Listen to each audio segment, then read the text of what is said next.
Vote পরবর্তী হিংসায় ছাড় পেলেন না শিক্ষিকা। বিজেপির সমর্থক হওয়ার কারণে অকথ্য ভাষায় গালিগালাজ এবং মারধরের অভিযোগ তৃণমূল পঞ্চায়েত সদস্য এবং তার পরিবারের বিরুদ্ধে। থানায় লিখিত অভিযোগ দায়ের ওই শিক্ষিকার। ঘটনাটি নদিয়ার শান্তিপুর থানার ফুলিয়া বৈচা এলাকার বাসিন্দা রিঙ্কি ঘোষ। তিনি পেশায় প্রাথমিক স্কুলের শিক্ষিকা। আজ তিনি শান্তিপুর থানায় লিখিত অভিযোগ দায়ের করেন। তিনি বলেন, আমি বাড়িতে মা বোন নিয়ে থাকি। কোনো পুরুষ বাড়িতে না থাকার কারণে আরও আমাদের অত্যাচারিত হতে হয়। যেহেতু আমরা বিজেপির সমর্থক, সেই কারণে আমার পাশের বাড়ি তৃণমূলের পঞ্চায়েত সদস্য এবং তার পরিবার দিনের পর দিন আমাদের উপর অত্যাচার করে। এক বিঘা যেমন অকথ্য ভাষায় গালিগালাজ করে, তেমনি মাঝে মধ্যে মারধর করে। এর আগেও থানায় একবার লিখিতভাবে জানানো হয়েছে, কিন্তু প্রশাসন কোনো পদক্ষেপ নেয়নি।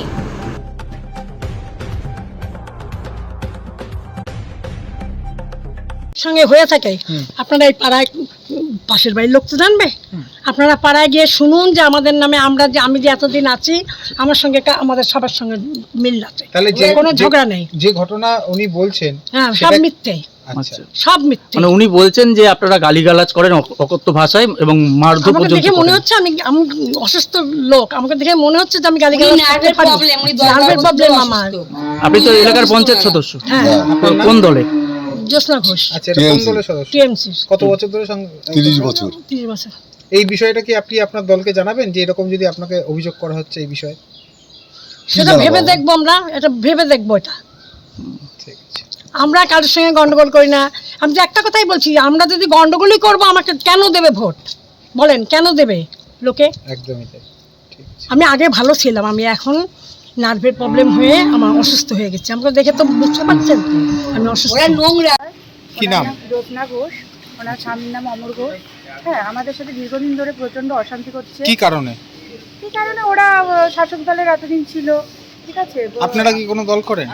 আমরা বিজেপি করি। আচ্ছা। এবার ওরা আমাদের বাড়িতে এসে প্রচন্ড, গতকালও এসে আমাদের বাড়িতে এসে অশান্তি করে গেছে। আমাকে মারধর করেছে, ঠিক আছে।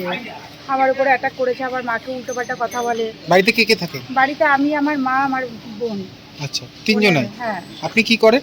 আমি একজন প্রাথমিক শিক্ষিকা। আচ্ছা। দিয়ে এই ঘটনা কতদিন ধরে চলছে? এই ঘটনা অনেকদিন ধরে চলছে এই ঘটনা আমাদের সাথে। আচ্ছা। আমরা কাকে জানাবো?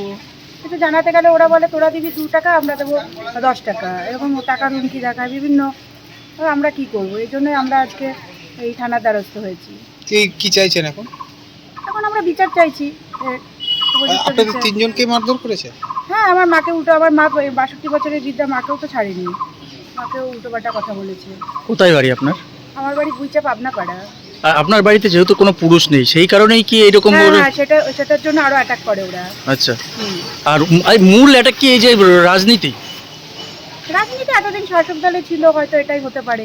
এর আগে আপনি যখন এরকম অত্যাচার হতো কাউকে বলেছিলেন? হ্যাঁ, এর আগে আমি জানিয়েছি, তৃণমূলের মেম্বার উপপ্রধানকে জানিয়েছিলাম, প্রধান বুড়োদা। ওরাও বলেছিল হ্যাঁ, ওরা অনেকদিন ধরে এরকম করছে, উনি বলেছিল। তারপরে সেটা থানায় জানাননি কেন তখন? থানায় একটা জিডি করেছিলাম কিছুদিন আগে। প্রতিবেশীরাও কি ভয় পেত? ওনাদের দেখে ভয় পায়? প্রতিবেশীরা ভয় পায় তো ওদের দেখে, সবাই প্রচন্ড ওদের দেখে তটস্থ, ভীত, ভয় পায় সবাই ওদের দেখে। এত সাহস কোথা থেকে পায় ওরা? এত সাহস পায় কোথা থেকে, এটাই তো আমারও কোশ্চেন। মানে মূল বিষয় কি তৃণমূল করতে বলেই এত সাহস দাপিয়ে বেড়াতো? হ্যাঁ, অবশ্যই। হ্যাঁ, টিএমসি মেম্বার ছিল উনি। আচ্ছা। এখন নেই? হ্যাঁ, যেই 4 তারিখে ভোটের রেজাল্ট হলো, সেদিনকে ওনার ছেলে গেরুয়া আবির মেখে ইসে করে পতাকা দিয়ে ছবি তুললো। সেদিনকে ওরা তৃণমূল হয়ে গেল, বিজেপি হয়ে গেল, বিজেপি হয়ে গেল। আর মমতা ব্যানার্জি ছবি সব উঠিয়ে দিল। আচ্ছা। এটা আমরা দেখছি। আপনারা এখন কমপ্লেন করছেন? হ্যাঁ। কি নাম আপনার? আমার নাম পিঙ্কি ঘোষ। বাড়ি বুঝছে পাবনা পাড়া। আপনি স্কুলে চাকরি করেন? আমি উমাপুর প্রাইমারি স্কুল। কত বছর চাকরি করছেন? আমি 2010 সালে জয়েনিং করেছি। ঠিক আছে।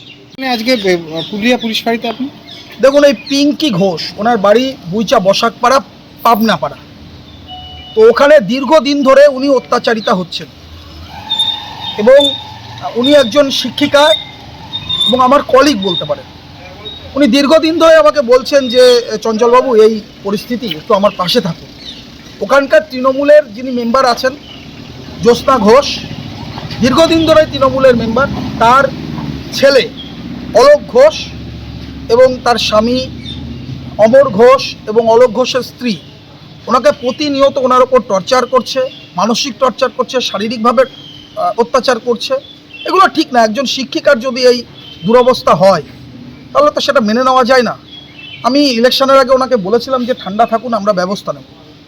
এখন নির্বাচন হয়েছে, তারপরেও এরা থামছে না, এরা এর উপর অত্যাচার করেছে। গতকালও একটা ঘটনা ঘটেছে, মারধর করেছে। আমি বলছি পুলিশকে অবিলম্বে ব্যবস্থা গ্রহণ করতে হবে, এই জিনিস বরদাস্ত হবে না।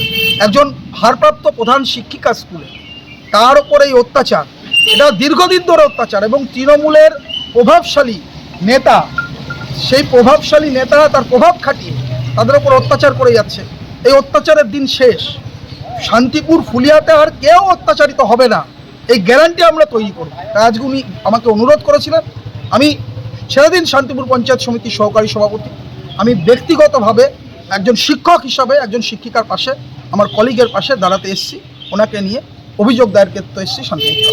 আচ্ছা, আর একটা যেটা প্রশ্ন, যে এর আগেও কিছু সোনাদানা টাকা পয়সা নিয়ে এক মহিলা সুসাইড করতে যায়, আপনারা অভিযোগও করেছিলেন, বিজেপির সদস্য এসেছিলেন, তিনি এখনো গ্রেপ্তার হয়নি, তাহলে কি পুলিশ এখনো কথা শুনছে? পুলিশ তদন্ত করছে, পুলিশ সঠিক কাজ করছে, তদন্ত করছে এবং তদন্ত করে দেখছে ঘটনা কি আছে। কারণ মহিলা যিনি প্রধান, মানে এক্স প্রধানের বাড়ির সামনে সুইসাইড করতে গেছিলেন, তার শারীরিক অবস্থাও ভালো না এই মুহূর্তে, তিনি ট্রিটমেন্টে আছেন। ফলে আত্মহত্যার প্ররোচনা দিয়েছেন ওই প্রধান। ফলে আছে এবার পুলিশ বলছে যে বিষয়টি দেখছি, পুলিশকেও সময় দিতে হবে, তদন্ত করতে হবে। টাকাটা প্রায় অনেক, 6.5 লক্ষ টাকা। শুধু তাই নয়, বিভিন্ন মানুষ এখন থানায় আসছেন, অভিযোগ দায়ের করছেন যে ওই প্রধান উৎপল বসাক বিভিন্ন লোকের কাছ থেকে পাট্টা দেওয়ার নাম করে, বিভিন্ন প্রশাসনিক কাজ করে দেওয়ার নাম করে, বিভিন্ন চাকরি দেওয়ার নাম করে বহু টাকা ফুলিয়ার মানুষের কাছ থেকে নিয়েছেন। এটা সকলেই জানেন, ফুলিয়ার সব মানুষই জানেন। আমরা বলবো যে অবিলম্বে তদন্তের আওতায় এনে গ্রেপ্তার করা হোক। আজকের ঘটনা নিয়ে কি দলগতভাবে কি চাইছেন? আমরা গ্রেপ্তার চাইছি যে মাননীয় মুখ্যমন্ত্রী শুভেন্দু অধিকারী মহাশয়, তিনি রাজ্যে মুখ্যমন্ত্রী হবার পর থেকে মানুষ শান্তিতে আছে, কিন্তু এই তৃণমূল এখনও অশান্তির যে অভ্যাস, সেই অভ্যাস ছাড়তে পারেনি। ফলে অলোক ঘোষ এবং উনি যাদের নামে এফআইআর করেছেন তাদেরকে অবিলম্বে গ্রেপ্তার করতে হবে। আপনার নাম বলছেন? চঞ্চল চক্রবর্তী।